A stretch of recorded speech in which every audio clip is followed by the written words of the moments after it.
Right, in today's video, I'm showing how I'm putting these brand new rubber door seals into the 40 series. This one's a little bit more job specific, perfect if you're tackling the same job yourself, but if you're just here to check out the progress on my 40 series, I appreciate the watch. This video is a part of the ongoing series on my HJ45 LandCruiser build, which I'm getting ready for the road and eventually for camping trips. We're kicking off today's video with actually what not to do. My first attempt had me thinking I could knock this out in an afternoon, but I quickly found out how unprepared I was. So let's dive right into that moment. If you want to skip ahead to how to do it properly, you can do so by jumping to the chapter in the timeline below.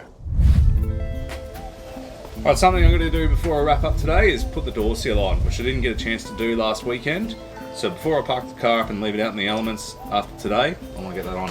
This video actually jumps ahead a little in the build series. Replacing the door seals was meant to be just one step in my next LandCruiser episode, but I quickly discovered the job wasn't as simple as I hoped. After a bit of unexpected YouTube homework and realizing how little guides there were out there for the 40s, I figured it deserved its own video. The quick summary of the job: these seals don't clip or hang on. They rely entirely on a special adhesive to stay in place. I found a small number of videos showing similar installs on other 40 series LandCruisers, which gave me the confidence to think I could knock it out in an afternoon. While I thought I'd put some decent effort into the prep for the job, it didn't take too long to realize I'd made a few grave mistakes. My first mistake, trying this outside, with zero protection from the wind, making every other part of this job harder. Mistake 2, attempting to apply the seal with the door still on the car and sitting vertically. Combine those two with rushing to get the whole seal on in one go, and things went downhill fast. The adhesive I bought set far quicker than expected, which meant by the time I got around to putting the seal on the door, half the glue was already too dry to stick. The end result, it just wasn't happening that day. Feeling very defeated, the realization dawned on me that I was going to have to remove the adhesive that I had applied and prepare for a better attempt another time.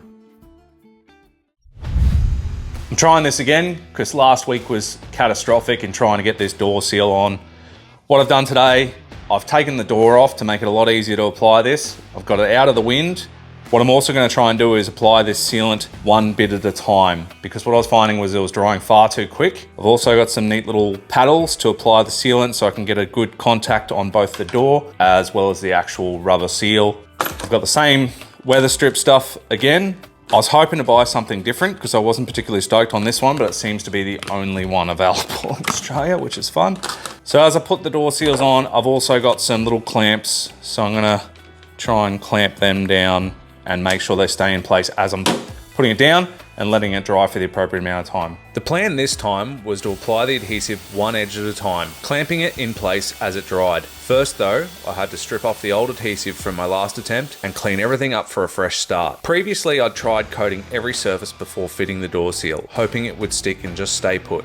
That approach didn't pan out. This new method takes a little longer, but it guarantees each section of the seal sits exactly where it should once dried. With the door laid flat on a folding stand and out of the wind, I began at the top edge. I applied the sealant generously, then used a foam paddle to spread it evenly across the surface. A key step here is coating both surfaces, the door and the seal, before joining them. To keep things smooth and stress-free, it's best to have the seal laid out flat within arm's reach and ready to go before you touch the door with adhesive. Once both sides were coated, I pressed the seal into place. If you're using aftermarket seals like I am, double check that you've got the correct seal for the side of the door that you're doing, and that you know which face attaches. It wasn't immediately obvious to me, and you don't want to be second guessing it while the glue is setting. After the seal was positioned, I clamped the corners to keep it stretched in place and added a few more clamps along the length to stop it from lifting while drying. A quick note on clamps. At least here in Australia, the options are pretty limited. They tend to come in mixed packs ranging from massive to almost toy sized. The big ones are overkill, the tiny ones are laughably useless, but a mix did come in handy. If I had to recommend one size for this job, I'd say small to medium clamps hit that sweet spot. Once the first edge of the door seal was clamped in place and secure, I could move on to the next section of the door and repeat the process. The overall method was the same for each edge, but it's worth noting that even though the door has 4 sides, it's often smarter to work in smaller sections, especially along the longer edges. This helps prevent the adhesive from drying too quickly and gives you extra control around the bends and the curves in the door. I only had 1 pack of clamps on hand, but I'd recommend having 2 packs or at least more than just a few clamps. The adhesive sets fairly quickly, so you can reuse clamps as you go if needed. Still, if you've got enough, it's a good idea to leave them in place a little longer and let everything cure more thoroughly. That's done now and drying, but if I can save anyone the trouble, if you can avoid it, don't buy this stuff. This is the second time I bought this.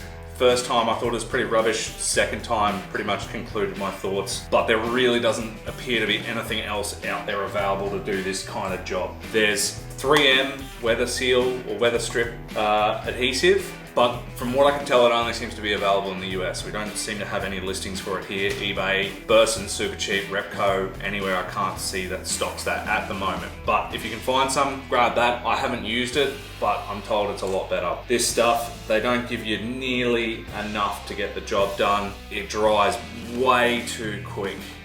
You can barely get enough down on the seal as well as the door before it's past sticky, and you need to put a lot on there. Otherwise, if you just put a thin layer on and try and be conservative with it, it's just immediately dry to the touch. So better stuff if you can get it. I couldn't get it, I had to use this, and I'm probably gonna have to use it for the other side too. So see how we go, but hopefully I can save some of the trouble down the line. To add to this, it's lifted up overnight. This adhesive doesn't come with any guidance on curing times, so it's hard to know exactly how long it should sit. For peace of mind, I left the door to cure overnight before attaching it to the 40 again. Once that was done and the space was cleared, it was straight into the passenger side to give it the same treatment and finally get rid of its equally grotesque door seals.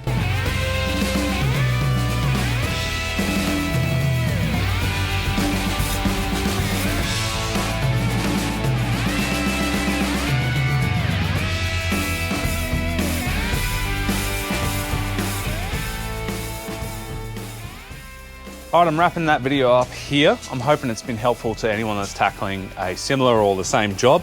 Both those door seals are done now.